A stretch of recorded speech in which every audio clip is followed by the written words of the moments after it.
I'm from Spain, Madrid. Do the players get equal bonuses irrespective of what club side you play for? One thing we do is that we don't discriminate. This is Sports Zone on Lagos Talks 91.3. Our guests have come from far and wide, yeah, and it's our pleasure to have them join us live in the studio this morning. If I were to ask you a question and I say, what do you know LRB to mean? What would be your response? Is it a political party? No, it's not. LRB. We okay, can you fashion a meaning for it? You know what? Yeah, it's Friday. I'm one day before. And I'm not talking about left, right, back. I'm one day before Saturday, so don't share it. Don't share it, please. Oh, man. But it is a term associated with sports, no doubt about that. We're going to share all of that with you. We've got representatives in the studio. I'll start first with a man who we can refer to as a brother. He is none other than Ni Ashong Katai. And I did say to him that his name has a bounce to it. He's a regional manager, CSR and sports development. And that's talking about Bed Power. Good morning, Ni. How are you? Good morning. I'm fine. How are you too? I'm good. You know, that accent automatically tells where you're coming from. Yeah, we are neighbors. You know how they say we're how do you just accent we're neighbors? Yeah. We're neighbors. He's Ghanaian. You know, you've had such a torrid time. You know, as far as your football is concerned, can you fashion out a reason for that for our listeners? Well, I think that there is something we are not doing right. You know, some time back we were so much deep in grassroots football. And so we were doing the codes, so players like Abedi Pele, Stephen Appiah, and all those guys that you knew, especially those who did so well in South Africa, played amongst themselves for the under-17. They went to the under-20, they went to the under-23, then they went to the national team.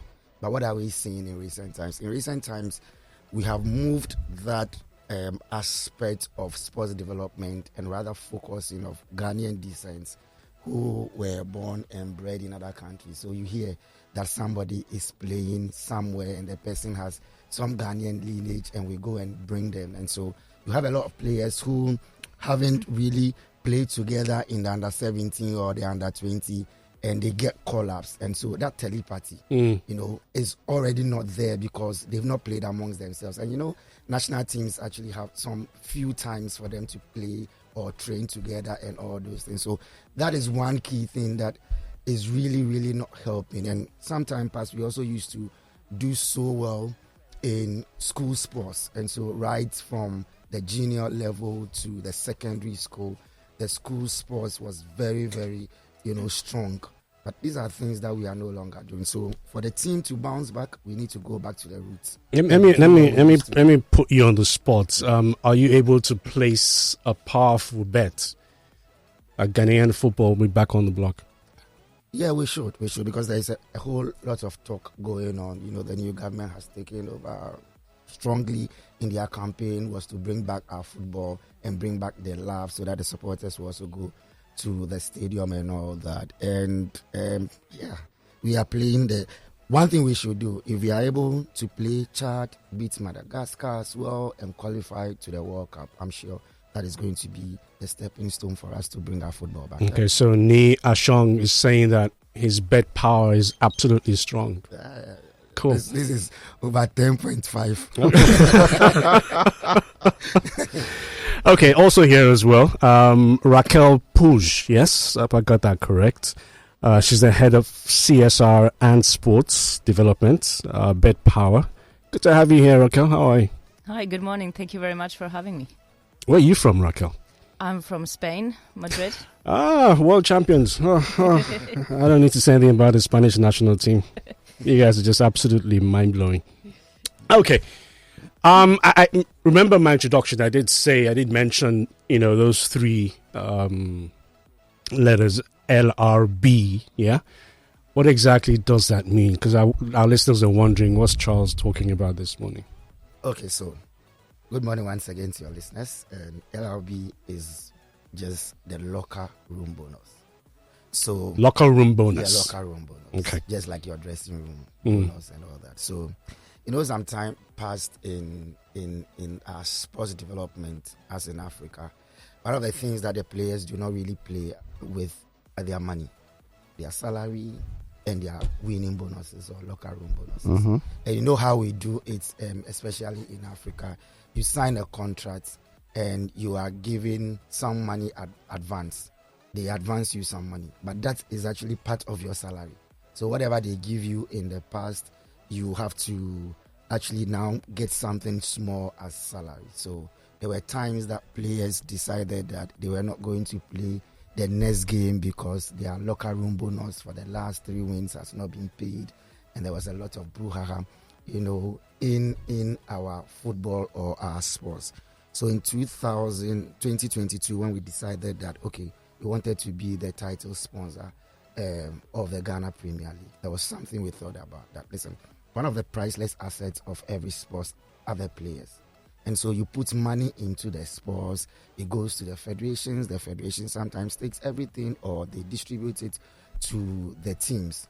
But it doesn't really trickle down to the players sometimes. So why don't we come out with an initiative, something that has never happened before, that as a brand you want to sponsor or help the association.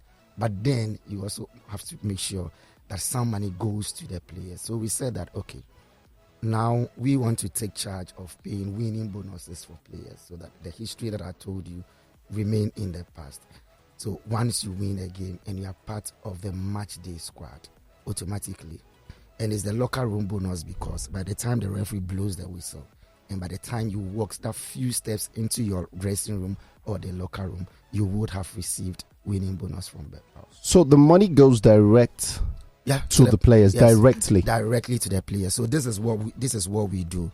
So when we have discussions with the various federations or associations, and what we do is that we talk to the teams as well, and we deal with players who are on the club management system. Once you've registered with the association or the federation and your name is in the system, automatically you qualify. So we will take your name, we will take your jersey number, we would also take your Momo network, your Momo name, and your contact. And so once that list is given to the teams and they feel, it comes back to us. And then we send them a verification link, just like you want to go to some networks and register your Momo. And then once the registration link is sent to you and you verify yourself, we onboard you onto our system. And so when you are part of the match day squad for every game, so we deal with the 20 players for football and the number of players that we want to do for basketball as well, and 3 technical staff. So, and this also actually brings some kind of competition because now I want to be part of each match day, because as soon as I win, because we've going through the verification and we have onboarded you onto the system, automatically you just receive your money. All right. I just want to ask Raquel, you mentioned it's in Ghana. Have you tried it anywhere else in Africa? Does it work? So yeah, we started the initiative in Ghana in 2022, and as a first test run, it worked really, really well. And then in 2023, we started expanding it to Rwanda as well and to Uganda. And currently, active leagues right now, we have 5 competitions in Uganda, between Uganda, Ghana, Rwanda. So actually 6 competitions. And we are now already partnering with Cameroon, Malawi, Zambia, Kenya coming up as well. Now we're here as well in Nigeria, where we are trying to talk to federations, see if there's interest. And we're looking to expand this year. We are going to be expanding to many more countries. We operate, BetPower operates in 17 countries currently, so the goal is to cover locker room bonus in all of our countries. How would this work in Nigeria? Because you've explained how it's worked in Ghana, Tanzania, Uganda, but how would you make this work in Nigeria? Well, we're at the initial stages right now in Nigeria. We need to start conversations with interested federations. And once we get those conversations started, we get to present our model. We need some details from the federations. How many competitions do you have? How many teams are registered in a competition? How many players do you have per team? And then we put some numbers together. We work with all the federations, the teams together, and we present a model. So for Nigeria, we are at an initial state, very open to conversations. We're looking into football. We're looking into basketball. That's where we're here now. To initiate the process. How do you determine what a particular player gets? Instance, Enyimba Football Club, one of the most revered, respected clubs in the country, and Ikorodu City just recently gained promotion. Yeah, do the players get equal bonuses irrespective of what club side you play for? Yeah, equal. Yep. Because we are all playing the same league. And sometimes you would even know that those clubs that are coming from the interlands even sometimes need more. One thing we do is that we don't discriminate. And I'm happy to even tell you that if we are here and we are doing male football and female football, whatever the guys would get is the same value and the same amount that the female will get. That's lovely. So how do you determine what the players get? Okay, so we speak with the association, and so every country we look at doing some research, and so you would do the average winning bonus of the teams. And what we do is not really to come and take over the payment of winning bonus, but what we do is to augment already. So we sometimes advise teams, yes, what we may give may be higher than what you already were given.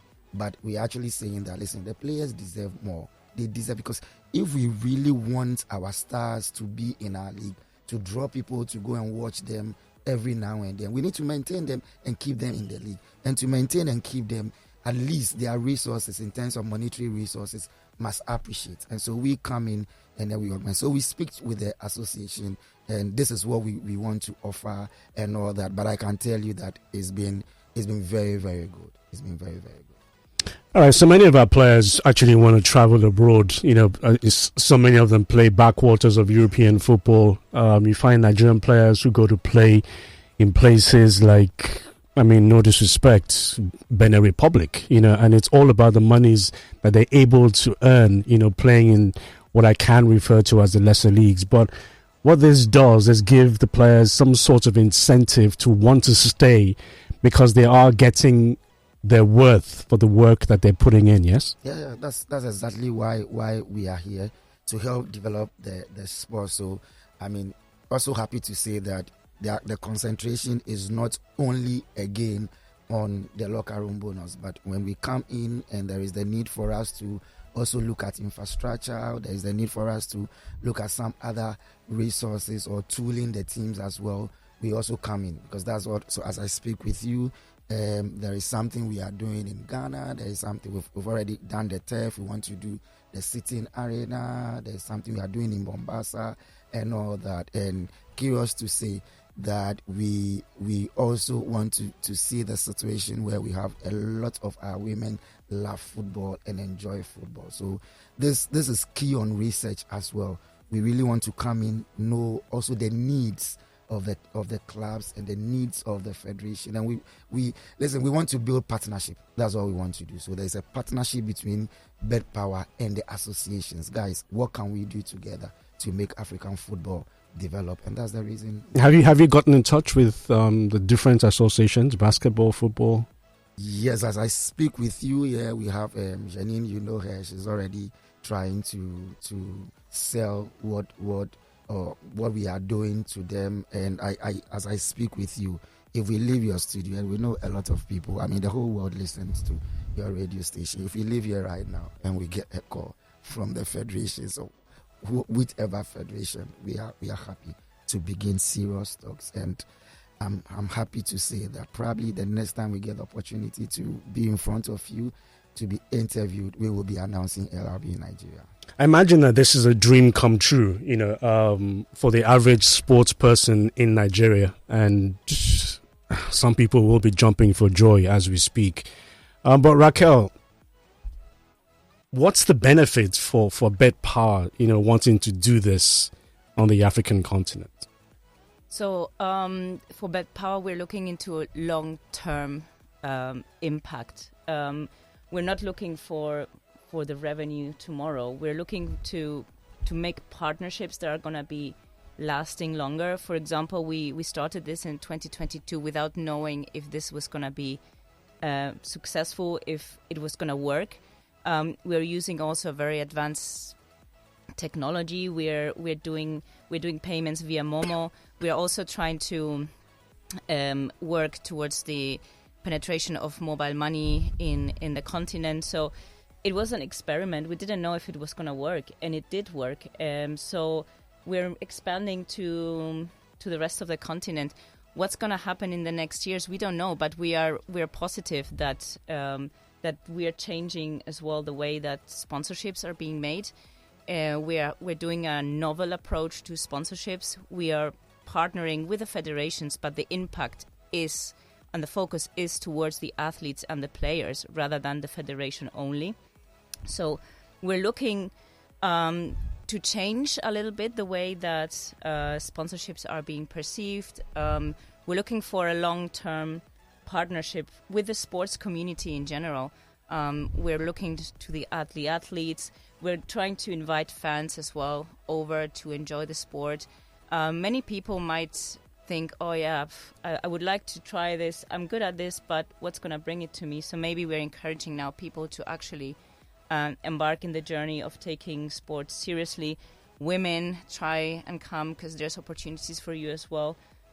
Whatever your male counterparts is going to get, you are going to get the same. Trying to change a little bit how it is perceived in the continent and being the trailblazers for that. And just to add, one thing we are also doing is that we are also challenging teams like we did. I did say earlier to also remunerate their players well, because for the locker room bonus, the more the salary of the player, the more the bonus for the player. Last one for me, Raquel. Last for me. What challenges have you faced? Because you mentioned other African countries, and it sounds so easy.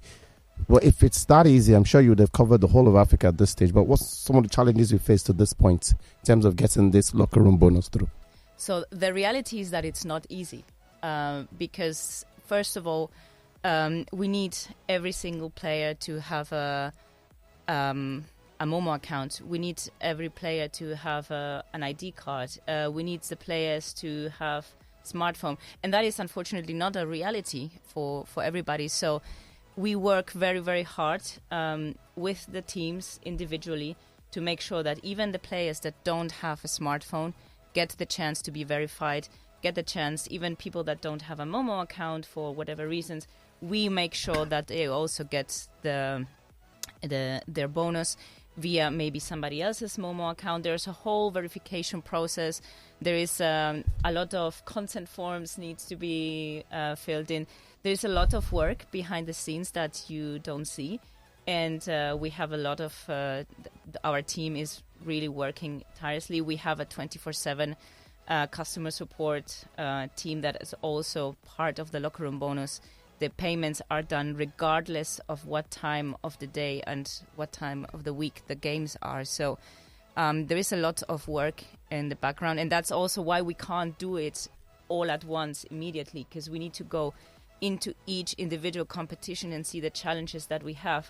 Certain countries are maybe more advanced technologically, or in certain countries we've partnered with top-tier leagues, so people have more resources.